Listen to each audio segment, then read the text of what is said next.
हरिओम प्रिय दर्शकों, यदि आपकी मीन राशि या मीन लग्न है तो इस वीडियो को पूरे ध्यान से देखिएगा, समझिएगा। इस वीडियो में हम समझने वाले हैं कि आपके जीवन में क्या परिवर्तन होने वाला है इस बुध के परिवर्तन से। 23 सितंबर 2024 को बुध का राशि परिवर्तन होने जा रहा है, यानी कि अपनी ही राशि उच्च राशि कन्या राशि में बुध प्रवेश करने वाले हैं। तो 23 सितंबर को जब प्रवेश करेंगे तो 24 सितंबर से आपके जीवन में क्या प्रभाव दिखेगा, और ये 10 अक्टूबर तक कन्या राशि में ही रहने वाले हैं, फिर आगे परिवर्तन करेंगे। प्रिय दर्शकों, जब भी कोई ग्रह अपनी स्थितियों में परिवर्तन करता है, चाहे बुध हो, राहु हो, केतु हो, शुक्र हो, कोई भी ग्रह हो, तो उसका प्रभाव भी फिर बदल जाता है।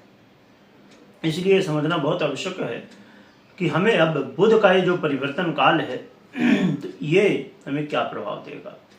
प्रिय दर्शकों, कन्या राशि में केतु पहले से विराजमान है, सूर्य पहले से विराजमान है, अब बुध भी आ जाएंगे, त्रिग्रही योग का निर्माण हो जाएगा। साथ में सूर्य है, बुधादित्य योग का निर्माण होगा। केतु हैं, जड़त्व योग या इसे जड़बुद्धि योग के नाम से भी जाना जाता है, तो इसका भी निर्माण हो जाएगा। परंतु इसमें और भी कुछ स्थितियां हैं, उनको भी समझ लीजिए, क्योंकि एक तो केतु है साथ में, इसके अलावा राहु की भी दृष्टि है, मंगल की भी दृष्टि है और देवगुरु बृहस्पति की भी दृष्टि है। तो ये कई ग्रहों की दृष्टि है और कई ग्रह एक साथ बैठे भी हैं।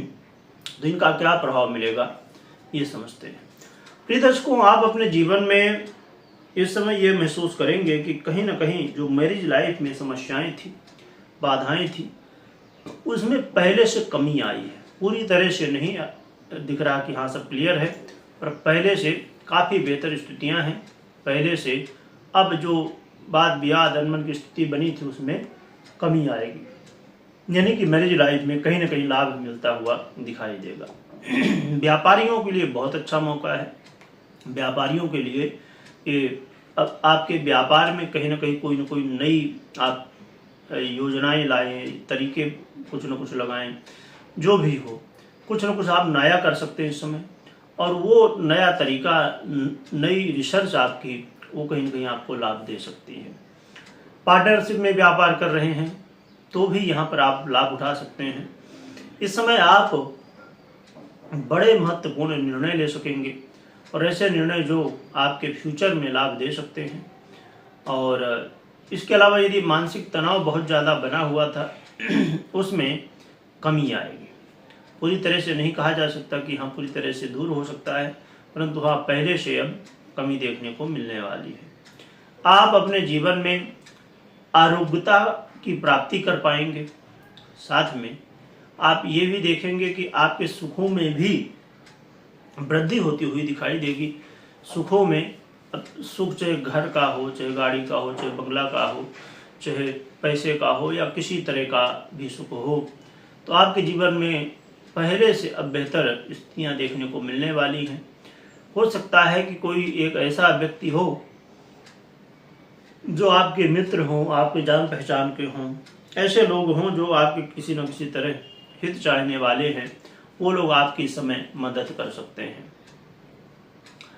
और आप ये भी समझेंगे कि आप अपने जीवन में यदि विपरीत के प्रति सम्मान रखते हैं तो ये भी कहीं ना कहीं आपके लिए लाभदायक सिद्ध होने वाला है। और जो लोग ज़्यादा होशियारी करते हैं कि भाई हम अपनी बातें छुपाएंगे पति पत्नी से, पत्नी पति से, तो एक दूसरे से बातें छुपाते हैं, समस्याएं खड़ी करते हैं, है ना, गलत रास्ते में चलते हैं, तो ऐसे लोगों का अब पर्दाफाश भी होने वाला है। क्योंकि इस समय आपके जो ये रहस्य हैं वो खुलने की संभावनाएं बढ़ जाएंगी, क्योंकि खुद सूर्य यहाँ पर गोचर कर रहे हैं। सूर्य का गोचर करना, केतु का यहाँ पर गोचर करना और साथ में राहु की भी दृष्टि, मंगल की दृष्टि, पर एक बहुत अच्छी बात है कि देवगुरु बृहस्पति की दृष्टि, क्योंकि देवगुरु बृहस्पति की दृष्टि अपने आप में श्रेष्ठ मानी जाती है। क्योंकि सबसे शुभ ग्रहों में सबसे शुभ ग्रह देवगुरु बृहस्पति ही होते हैं।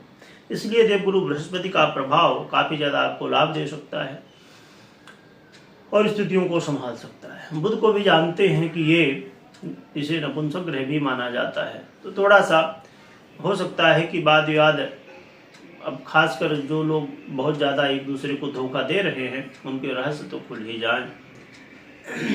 कई लोगों के ऐसे रहस्य भी खुल सकते हैं इस समय कि अब जैसे बच्चे पैदा नहीं हो रहे हैं और बच्चा पैदा करने के लिए भाई आप प्रयास कर रहे हैं, परंतु हो सकता है कि पति या पत्नी किसमें कोई कमी है इसका भी पर्दाफाश हो जाए। यानी कि कहना चाहिए कि इस समय सत्य की विजय और असत्य का पराजय होने की संभावनाएं बढ़ जाएंगी।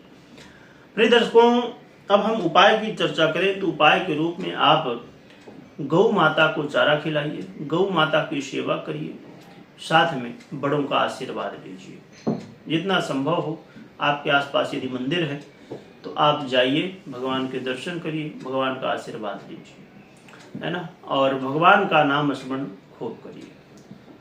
जो भी आपके इष्ट हों, जिनको भी आप मानते हों, उनका नाम स्मरण कर सकते हैं, इससे कल्याण होगा। प्रिय दर्शकों, आपने उपाय भी समझ लिया, परंतु एक बात हमेशा ध्यान में रखिए, मैं हमेशा कहा करता हूं कि कोई भी महत्वपूर्ण निर्णय ले रहे हैं तो पहले जन्म कुंडली का विश्लेषण करिए, क्योंकि ये जो प्रभाव आप मुझसे अभी सुन रहे थे ये गोचर का प्रभाव है। और मैक्सिमम वीडियो जब आप देखते हैं, यूट्यूब हो या टीवी हो या अखबार हो, तो आप वीडियो देखते हैं, कहीं पढ़ते हैं, तो ज़्यादातर संभावनाएं होती हैं कि ये गोचर का प्रभाव आपको देखने को सुनने को मिलता है। और गोचर की जो ग्रह स्थितियाँ हैं तो वो आपकी पर्सनल जन्म कुंडली के बिना अधूरी होती हैं, क्योंकि अब देखा जाए तो लाखों करोड़ों लोग हैं एक ही राशि के, तो सबके ऊपर ये जो प्रेडिक्शन होती है गोचर की वो सटीक नहीं हो सकती है, क्योंकि हर व्यक्ति की अपनी अपनी ग्रह स्थितियाँ अलग अलग होती हैं। इसलिए कोई भी निर्णय लेना है आपको, पहले आप अपनी पर्सनल जन्म कुंडली का विश्लेषण करिए या तो करवाइए और फिर निर्णय लीजिए। ये जर्नल जानकारी के लिए आप हमेशा वीडियो देख सकते हैं, जिससे एक आइडिया हो जाए कि जो गोचर में ग्रह स्थितियाँ चल रही हैं उनका प्रभाव हमें क्या मिल रहा है। क्योंकि हमेशा अब ऐसा भी नहीं कि आप मात्र सोचें कि बस जन्म कुंडली के आधार पे ही आप निर्णय लें, बिना गोचर के भी आप निर्णय नहीं ले सकते। तो एक पक्ष आपने समझ लिया गोचर को, दूसरा पक्ष हमारी जन्म कुंडली, उसको भी हमें समझना आवश्यक होता है।